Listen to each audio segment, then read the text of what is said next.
अदिति की कथा आ रही है।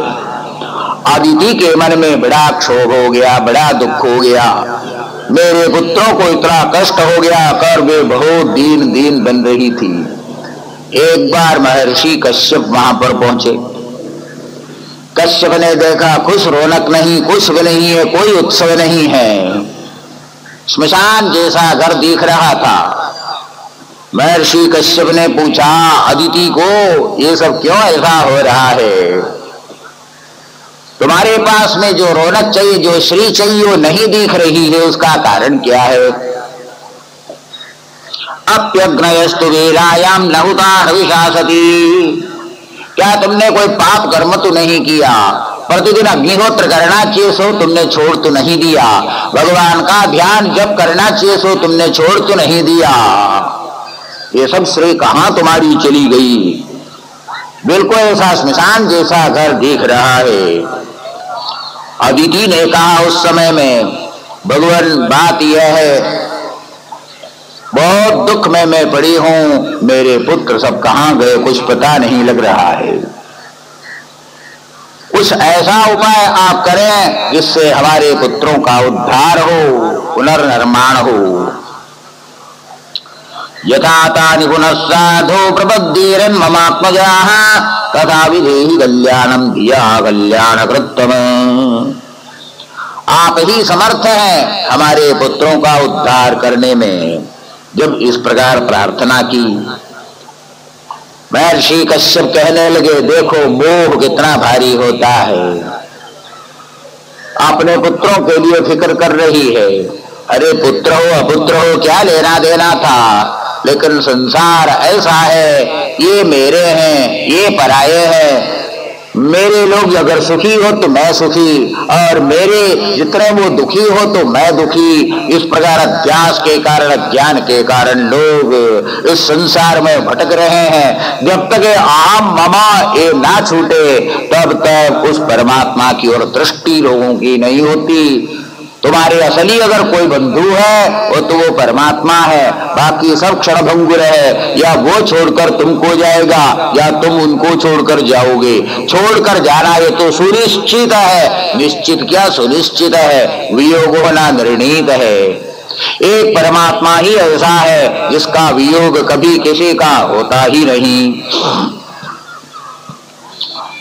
कश्यप ने कहा अच्छा कोई बात नहीं, तब तुम क्या चाहती हो सो बोलो। अदिति ने कहा और कुछ नहीं, मैं यही चाहती हूं कि मेरे पुत्रों का फिर से उद्धार हो।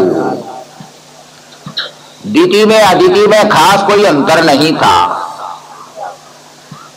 हिरण्यकशिपु हिरण्याक्ष का वध हो गया था, जिसके कारण अपुत्रा होकर वो क्लेश पा रही थी, और कश्यप जी से यही प्रार्थना की थी कि हम लोगों के पुत्रों का उद्धार हो।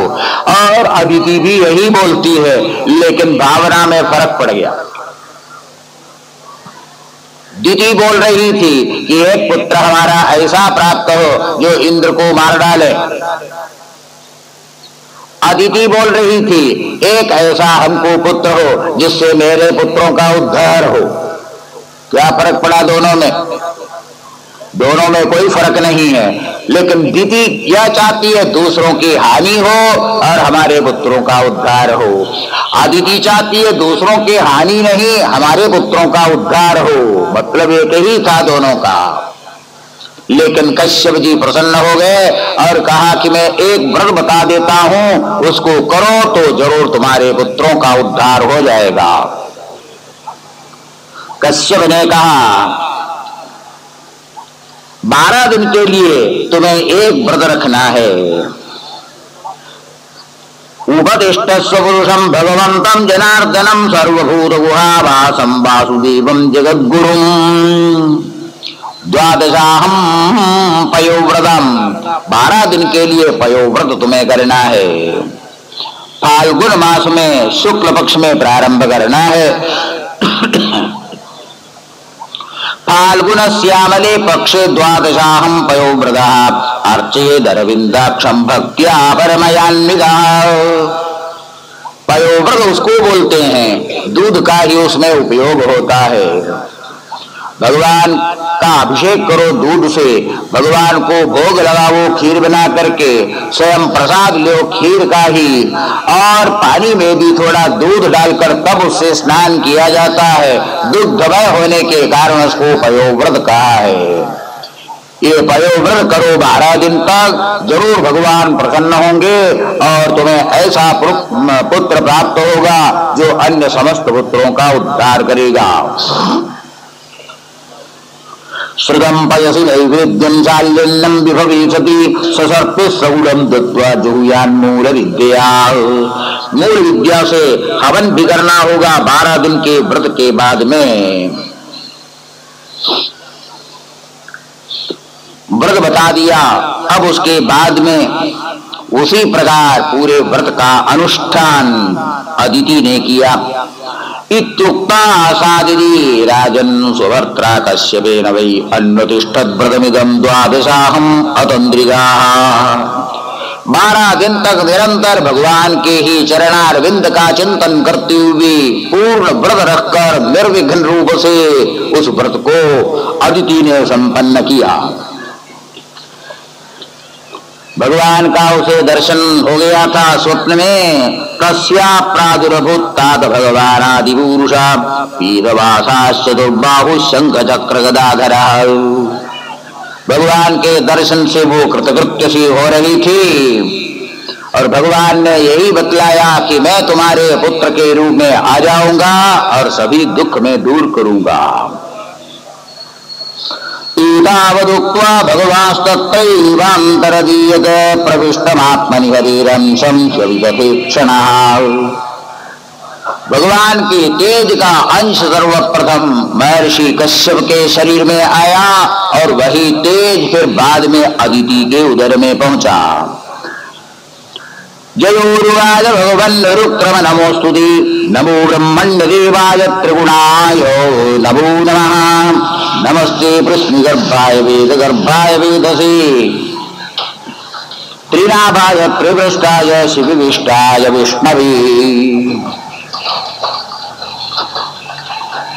अदिति के उदर में साक्षात भगवान नारायण आ चुके हैं। उस समय में अदिति का तेज ऐसा मान हो गया था, देखने वालों को लग रहा था कि यह साक्षात दिव्य भगवती देवी ही हो। वहां पर उस समय में ब्रह्मा आदि अनेक देवता आ जाते हैं और भगवान की स्तुति करने लग जाते हैं। नमस्ते प्रश्नगर्भाय वेदगर्भाय वेदसे त्रिनाभाय त्रिपुष्टाय शिपिविष्टाय विष्णवे त्वमादिरन्तो भुवनस्य मध्यम अनंत सत्यम पुरुषम यमाहु कालो भवानाक्षिपतीश विश्वम स्रोतो यथांत पतितम गभीराम। हे भगवान, हे जगदीश्वर, समस्त जगत के पालन करता आप ही है। स्थिर हो, जंगम हो, सब प्रजापतियों के भी अधिपति आप हो, सबके अधिष्ठान रूप हो। ब्रह्मा जी इस प्रकार स्तुति कर रहे थे। इत्थं विरिंची स्तुतकर्म वीर्य प्रादुर्बभूवामृत भूरदीत्यां चतुर्भुज शंख गदाब्ज चक्र पिशंखवासा नरिनायते क्षणः। श्यामावदातो जगराज कुंडल त्रिशोल्लस श्रीवदनं भुजपुमान् श्रीवत्सवक्षाः वलयाङ्गदुल्लसत् किरीटगाञ्ची गुणचारु नूपुरः। श्रोणायां श्रवणद्वादश्यां मुहूर्तेऽभिजिति प्रभु सर्वे नक्षत्रताराभ्यश्च क्रोस्तज्जन्म दक्षिणाम्। भाद्रपद मास था, शुक्ल पक्ष था, द्वादशी तिथि और श्रवण नक्षत्र, अभिजित नाम का मुहूर्त था। सभी नक्षत्र तारे आदि अपने अपने यथास्थान पर स्थित थे। अदिति के उदर में साक्षात भगवान आए हुए थे। लोगों के हृदय में पुष्ट भक्ति को संपादित करने के लिए, लोभ मोहादि दोषों को दूर करते हुए निर्लोभता के साथ भगवान के चरणों में प्रेम संपादन करने के लिए असुर असुरों का पराभव कराने के लिए और देवताओं की ही विजय प्राप्त कराने के लिए समस्त जगत के अधीश्वर, सर्व जगत की अधिष्ठाता वही परब्रह्म परमात्मा।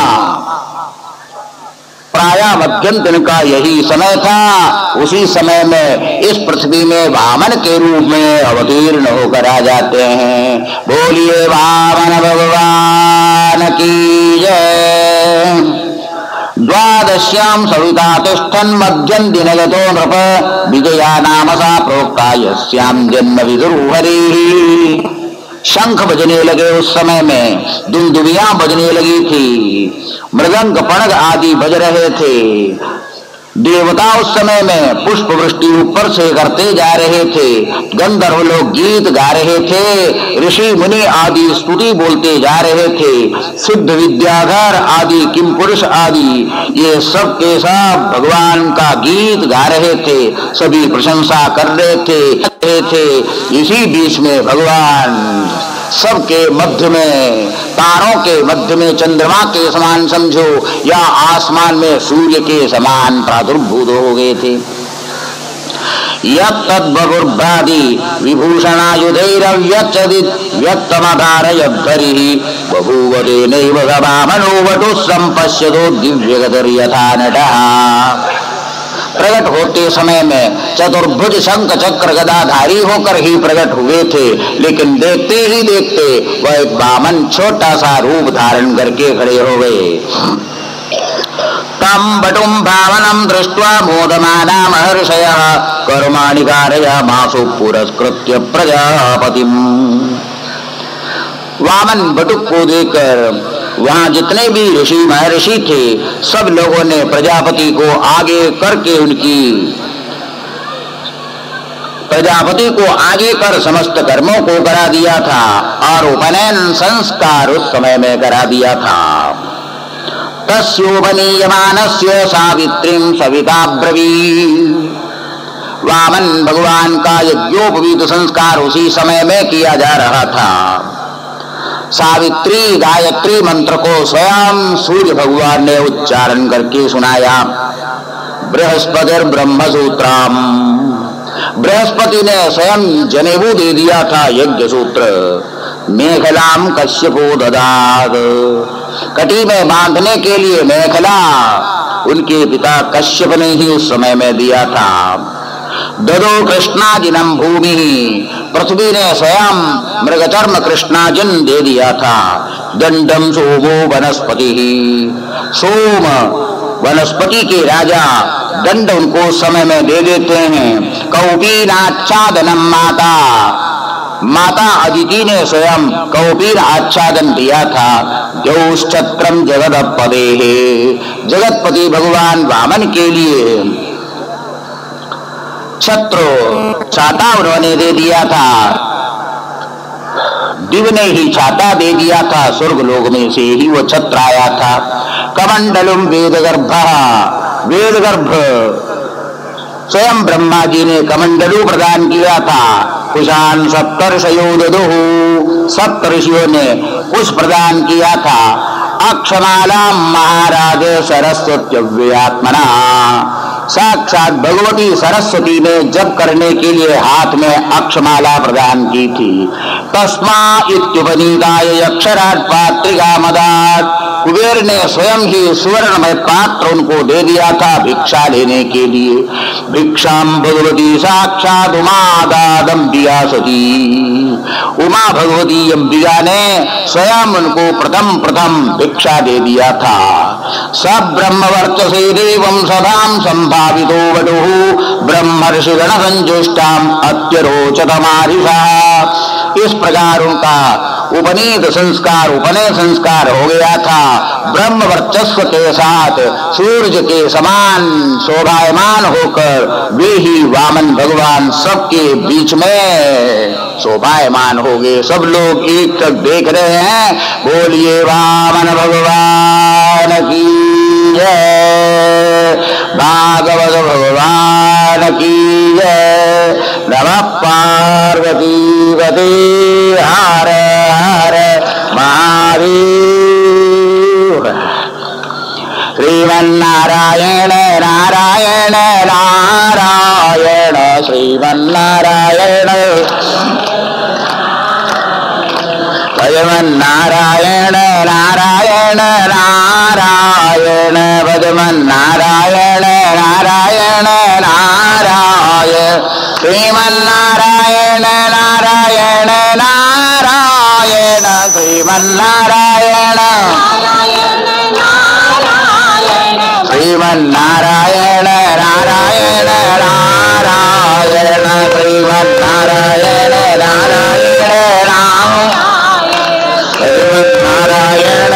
नारायण नारायण नारायण नारायण भजमन्नारायण नारायण नारायण लक्ष्मी नारायण नारायण नारायण लक्ष्मी नारायण नारायण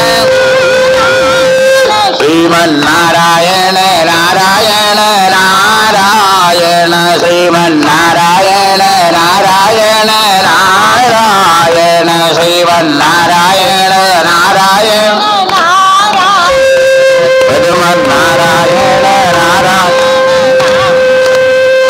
श्रीमन्नारायण नारायण नारायण नारायण श्रीमन्नारायण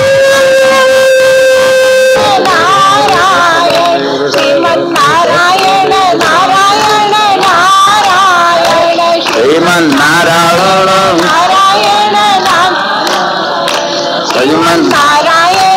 नारायण नारायण श्रीमन्नारायण नारायण नारायण लक्ष्मी नारायण नारायण नारायण लक्ष्मी नारायण नारायण श्रीमन्नारायण नारायण नारायण श्रीमन्नारायण नारायण लक्ष्मी नारायण नारायण नारायण लक्ष्मी नारायण नारायण बद्री नारायण नारायण नारायण बद्री नारायण नारायण श्रीमन्नारायण नारायण नारायण श्रीमन्नारायण नारायण लक्ष्मी नारायण नारायण नारायण लक्ष्मी नारायण नारायण नारायण श्रीमन्नारायण नारायण नारायण श्रीमन्नारायण नारायण भजमन्नारायण नारायण नारायण भजमन्नारायण नारायण नारायण लक्ष्मी नारायण नारायण नारायण लक्ष्मी नारायण नारायण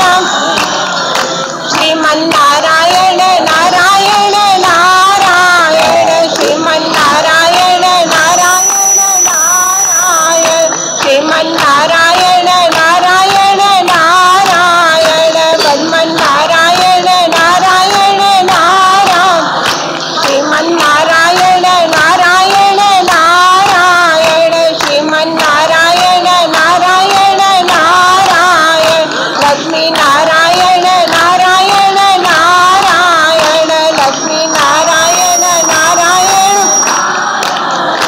लक्ष्मी नारायण नारायण नारायण कृष्ण कन्हैया लाल की जय समिद्धमाहितं वन्यं कृत्वा परिसमोहनं परिस्तीर्य समभ्यर्च्य समिद्भिरजुहोद्विजः यज्ञोपवीत संस्कार करा दिया गया।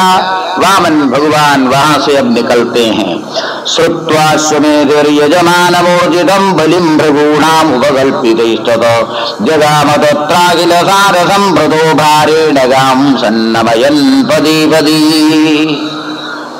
राजा बलि उस समय में 100 अश्वमेध यज्ञ करने की तैयारी में थे, प्रारंभ कर चुके थे। वामन भगवान ने जब सुना, सोचा कि इस यज्ञ में मैं पहुंच जाऊंगा। वहां से जब धीरे धीरे से वो जब चलने लगे, पृथ्वी मानो की दब रही थी उनके पांव के वजन से।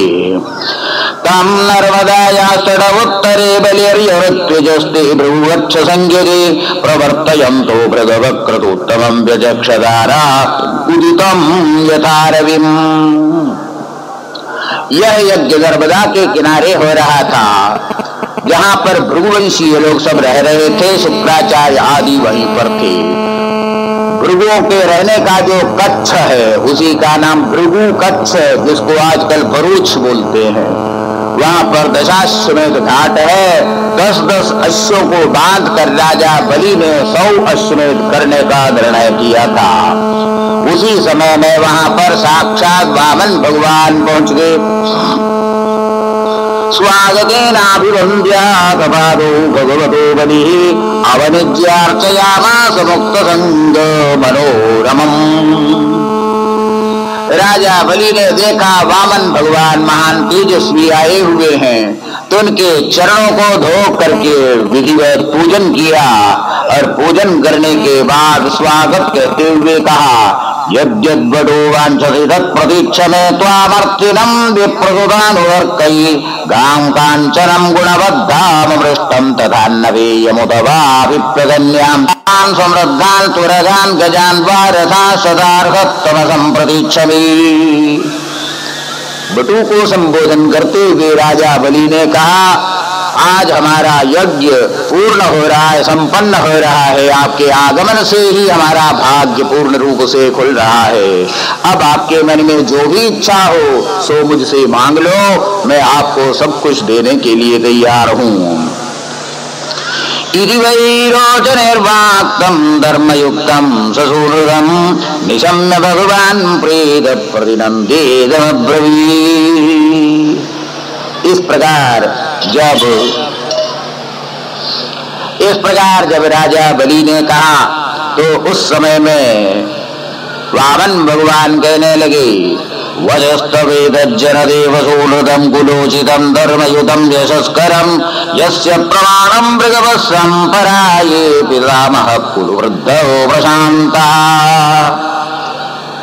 वामन भगवान ने कहा, हे राजन, जो आप बोल रहे, जो भी मन में अभिलाषा हो सो ले लो। आप अपने कुल के अनुरूप ही सब कुछ बोलते हैं। महान वंश में आप पैदा हुए हैं। आपके मूल पुरुष तो साक्षात महर्षि कश्यप है। कश्यप के बारे में तो कहना ही क्या है। उसके बाद में उनके पुत्र के रूप में हिरण्यकशिपु हो गए थे, हिरण्याक्ष हो गए थे।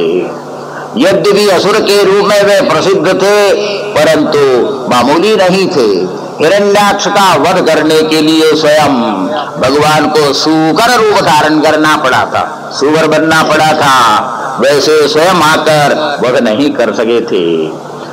और उसके बाद हिरण्यकशिपु ने जब देखा मेरे भाई को मारा, बदला लेने के लिए स्वयं वैकुंठ लोक में स्वयं पहुंच गया हिरण्यकशिपु।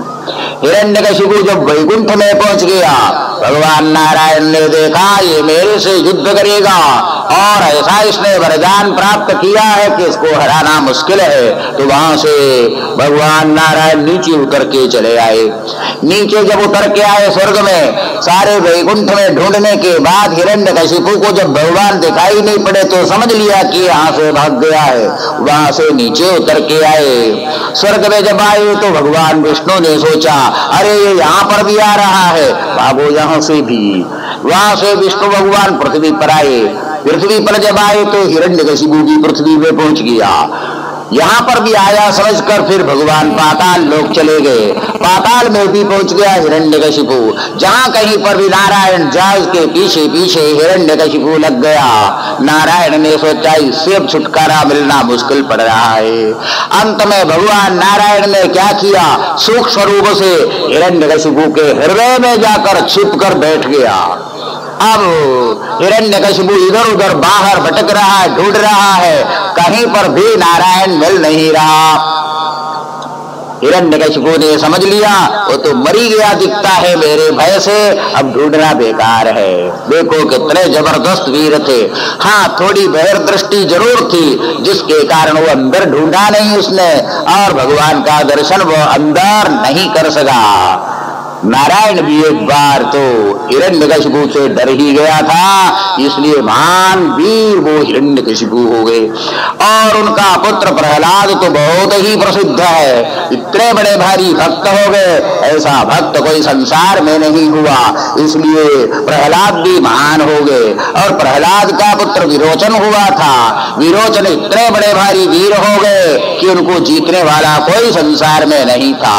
अंत में स्वयं भगवान विष्णु को ब्राह्मण का रूप धारण करके जाना पड़ा, इतना बड़ा भारी वो दानी था, उससे भीख मांगना पड़ा। जब भीख मांगा तो पूछा तुम्हें जो चाहिए मुझसे ले लो। तब उस समय में भगवान नारायण ने कहा मैं भिक्षा मांगता हूं, मुझे तुम्हारा प्राण चाहिए। लो प्राण भी तुम लो, लेना तो ये भी ले जाओ, मुझे प्राण में भी कोई मोह नहीं। इस प्रकार विरोचन का वध करना पड़ा था। और उस विरोचन के पुत्र तुम हो हे राजन, आप बलि राजा विरोचनी हो, महान हो। यदि आपने यह कहा जो भी तुम्हें इच्छा है ग्रहण कर लो, ये आपकी उदारता अपने कुल के अनुरूप ही है। यदो यतोहं तत्रासो मृत्यु प्राण प्रदामिव अदो ममस्य हृदयं प्रवेक्ष्यामि पराग्रशः। वामन भगवान ने कहा राजन मैं आपके पास में आया हूँ क्योंकि मैं अभी बटुक हूँ, बालक हूँ, अध्ययन करने की इच्छा रखता हूँ। मुझे थोड़ी सी जमीन चाहिए जहाँ पर बैठकर मैं वेदों का अध्ययन करूँ। अपने पग से मैं नापूंगा 3 पग जमीन, उतने जमीन आप हमको दीजिए, स्वतंत्र होकर मैं रहूंगा, कोई मुझे वहां से उठा ना सके, मैं बैठकर स्वाध्याय करता रहूं। 3 पग जमीन मुझे दीजिए, अपने पांव से मैं नापूंगा। राजा बलि ने कहा उस समय में अहो ब्राह्मण यादवजस्ते वृद्ध सम्मदाः त्वं बालो बालिशमते स्वार्थं प्रत्यबुधो यथा। अरे तुम बालक हो, कुछ समझते नहीं हो, तीनों लोक का मैं अधिपति हूँ, मेरे पास आकर 3 पग जमीन मांगना इतनी छोटी बात। अरे मेरे पास से पूरा द्वीप मांग लो ना, जम्बू द्वीप लक्षद्वीप जैसा, 3 पग जमीन क्या मांगते हो? अपना स्वार्थ भी तुम नहीं जानते। अरे इतनी बात में क्या तुमको दूं, और चीज मांग लो। भगवान ने कहा कि बात यह है कि भगवान लोभ ऐसा भारी होता है कि जितना लाभ होता उतना लोभ बढ़ता चला जाता है। 3 पग जमीन से अगर कोई तृप्त ना होता हो, पूरा द्वीप प्राप्त होने के बाद भी वो तृप्त नहीं हो सकता, इसलिए मुझे सिर्फ 3 पग जमीन ही चाहिए।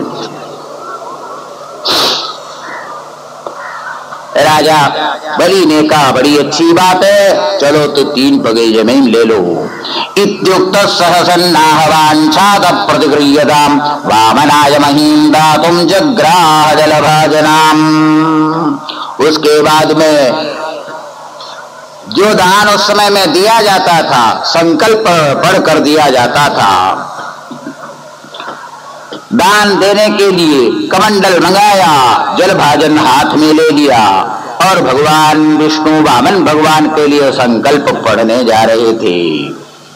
इतने में शुक्राचार्य ने कहा ये समय रोचने साक्षात भगवान विष्णु रव्या कश्यपादितिर्जातो दीवानाम कार्य साधका। हे राजन होशियार हो जाओ, ये जो वामन आया है कोई साधारण ये बालक मत समझो, ये तो स्वयं विष्णु वामन के रूप में आया है। 3 पग देने के लिए तुम 2 कह रहे हो, संकल्प पढ़ने जा रहे हो, ये अपने शरीर को ऐसा बढ़ाएगा कि 3 पग में तीनों लोग को नाप डालेगा, एक ही पग में नाप डालेगा ये तो, और तुम्हारे पास देने के लिए कुछ नहीं रह जाएगा, याद रखो। नदोद्दानम प्रशंसन्ति येन वृत्तिर्विपद्यते दानम यज्ञस्तपः कर्म लोके वृत्तिमतो यदा। वो दान कोई अच्छा दान नहीं होता जिसके बाद में तुम्हारे पास खाने के लिए भी न रह जाए, ऐसा दान मत करो, ये दान अच्छा नहीं होता। तुम्हारे पास धन है, 5 भागों में उसे विभक्त करके उसका विनियोग करना चाहिए। धर्माय अर्थाय कामाय स्वजनाय पंचधा विभजन वित्तम इहामुत्र मोदते। अगर तुम्हारे पास लाख रुपया है तो उसमें 20,000 रुपया धर्म करने के लिए रखना चाहिए। 20,000 से यश प्राप्त करना चाहिए, अच्छे अच्छे स्थान बनाकर, धर्मशाला, पाठशाला आदि। और 20,000 रुपये से फिर रुपया संपादन करने के लिए प्रयत्न करना चाहिए। आगे 20 से फिर 20 लाख संपादन करो, और 20,000 अपने खाने के लिए भी रखना चाहिए, और शेष जो 20,000 है अपने सृजन के लिए भी देना चाहिए। इस प्रकार विभाग जो करता है वही परम सुख को प्राप्त हो सकता है। सब कुछ उठाकर अगर दे दिया तो इसका जीवन खतरे में पड़ सकता है, इसलिए ऐसा दान तुम्हें नहीं करना चाहिए। राजा बलि की ओर से शंका होगी, मैंने वचन दे दिया तो मेरा वचन मिथ्या हो जाएगा। स्त्री धर्म विवाहे जगत्यर्थे प्राण संकटे गो ब्राह्मणार्थे हिंसायाम नानदम स्याद्य गुप्सिदाम। शुक्र नीति है ये, शुक्र नीति। शुक्राचार्य बोलते हैं कहीं कहीं झूठ भी बोलना पड़ता है। गाय या ब्राह्मण की रक्षा करने के लिए अगर झूठ बोलना पड़ जाए वो झूठ खराब नहीं है। किसी की हिंसा होती है तो उसे बचाने के लिए अगर झूठ बोले तो वो झूठ नहीं है। अपने प्राण संकट में झूठ बोले तो झूठ नहीं है। अपने जीवन निर्वाह के लिए झूठ बोले तो झूठ नहीं है। विवाह आदि जब होता है तो उस समय में झूठ बोल दिया जाता है। और स्त्रियां जब पूछती है तुम्हारे पास कितना धन है, पैसा है, पति को, तो पति झूठ बोलता है तो झूठ नहीं माना जाएगा। ये शुक्राचार्य की नीति बोल रहे हैं। हाँ, वो वास्तविक नीति नहीं है। शुक्राचार्य ने कहा कहीं कहीं बोलना चाहिए। जब इस प्रकार शुक्राचार्य ने कहा, राजा बलि बोलने लगे, सत्यम भगवता प्रोक्तम धर्मोयम ग्रह मेधिनाम अर्थं कामम यशो वृत्तिम यो न बाधेत गर्हिचितो। आप जो बोल रहे सो यथार्थ है, लेकिन मैं वचन दे चुका हूं, मैं सत्य से अभी चूक नहीं सकता। और किसी से मुझे भय नहीं, यमराज से भय नहीं, इंद्र से भय नहीं, देवताओं से भय नहीं। मैं झूठ से डरता हूं, मैं असत्य नहीं बोल सकता। दृढ़ता के साथ जब इस प्रकार कहा, शुक्राचार्य को जरा क्रोध आ गया और शुक्राचार्य ने कहा, याद रख मेरा वचन तू सुनता नहीं है, तुम्हारी सारी श्री खत्म हो जाएगी। जाओ। विंध्यावली को कह दिया राजा बलि ने, ले आओ कमंडल। उनकी पत्नी विंध्यावली थी। कमंडल लेकर वो आई और हाथ में जल लेना था। एक कोशिश और कर लिया शुक्राचार्य ने, मेंढक का रूप धारण कर उसकी बोरी में भी बैठ के जल ही ना गिरे। लेकिन वामन भगवान तो वामन ही ठहरे। हाथ में कुछ लेकर के क्या पानी अटक रहा है, जो ही लगा दिया, कहते शुक्राचार्य की एक आंख ही फूट गई। सत्कार्य में जो इस प्रकार विघ्न डालता है वो एकाक्षी बनी जाता, उसकी आंख फूट ही जाती है। खैर, दान तो दे दिया, संकल्प पढ़ लिया। अब देखते ही देखते वो जो वामन भगवान थे, अब इनका कार्य पूरा हो गया।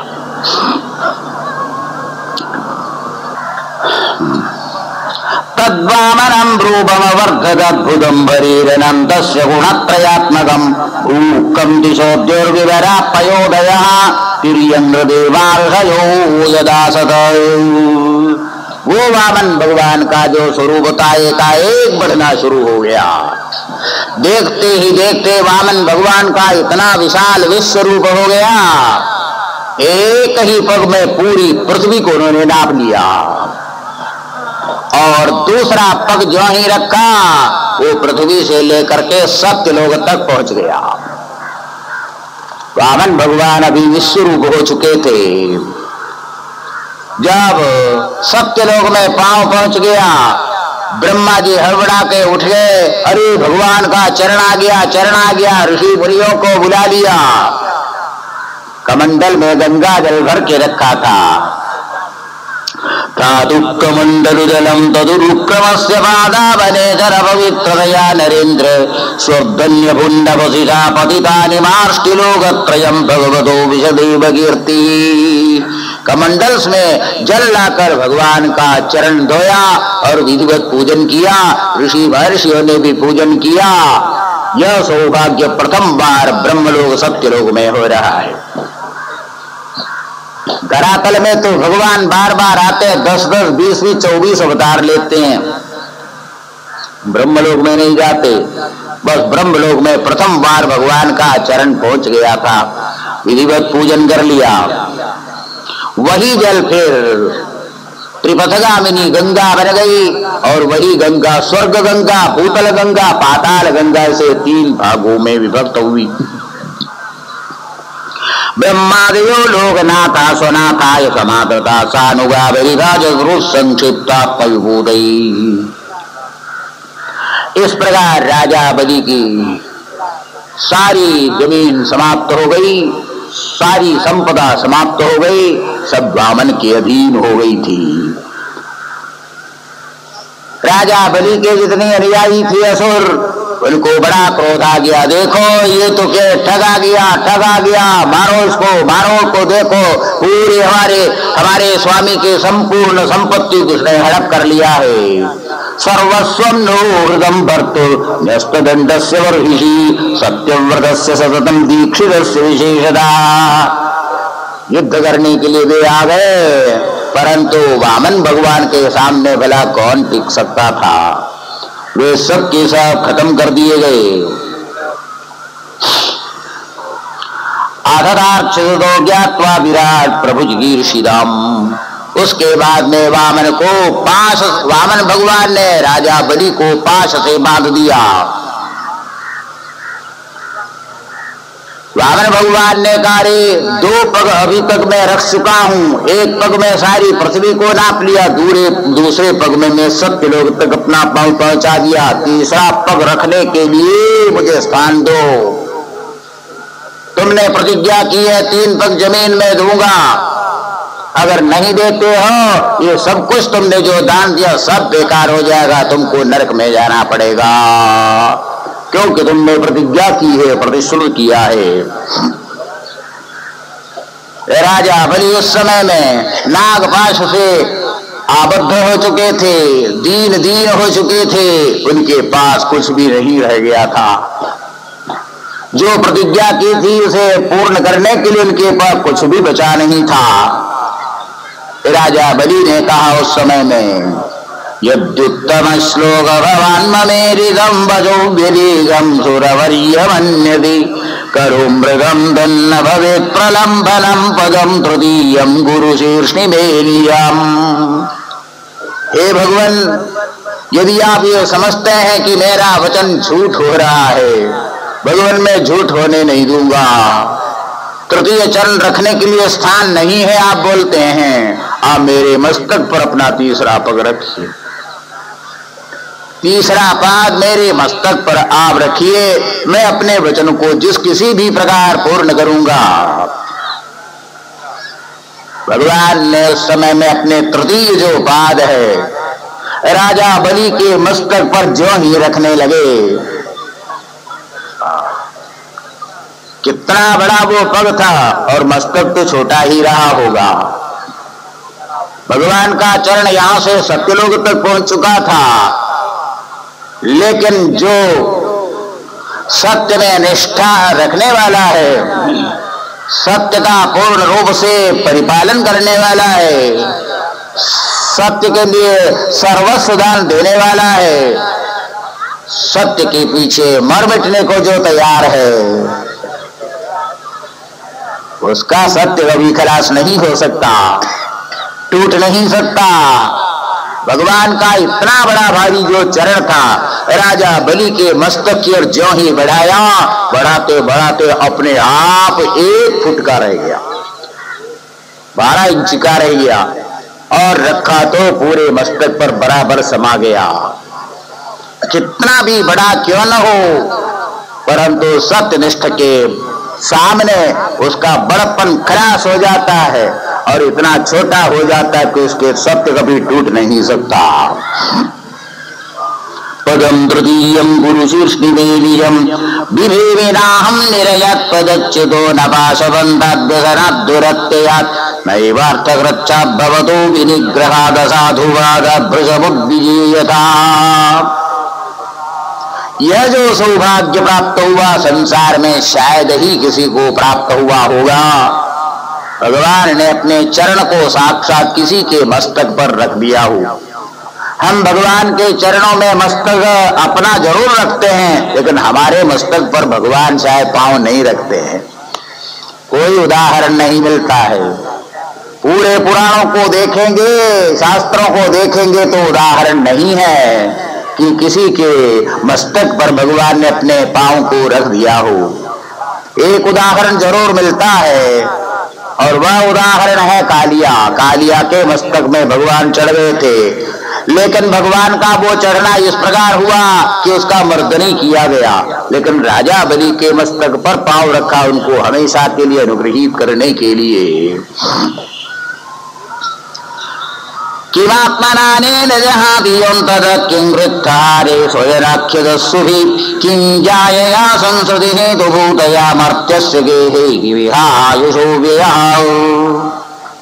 इस प्रकार चर्चा जब चल रही थी, उसी समय उनके दादा प्रहलाद जी वहां पर उपस्थित हो जाते हैं।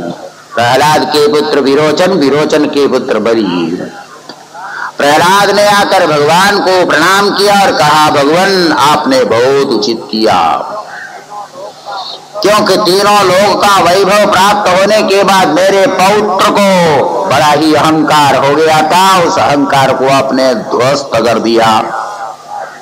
अहंकार बड़ा ही बुरा होता है, अहंकार को किसी भी प्रकार नष्ट करना ही चाहिए। तो ये आपकी महान कृपा है जिससे आपने उसके अहंकार को दूर कर दिया।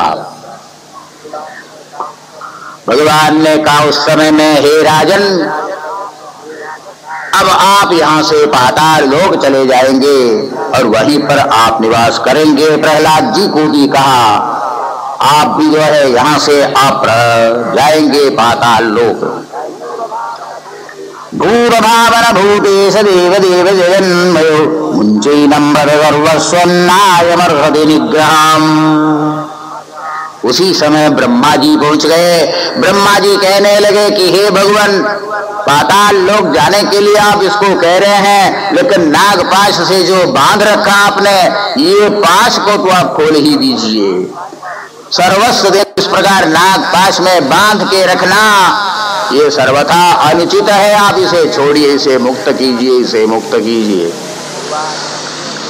भगवान हंसते हुए बोलने लगे, ब्रह्मा जी आप चिंता ना करो, राजा बलि बंधन में नहीं पड़े, बंधन में तो मैं पड़ गया हूं।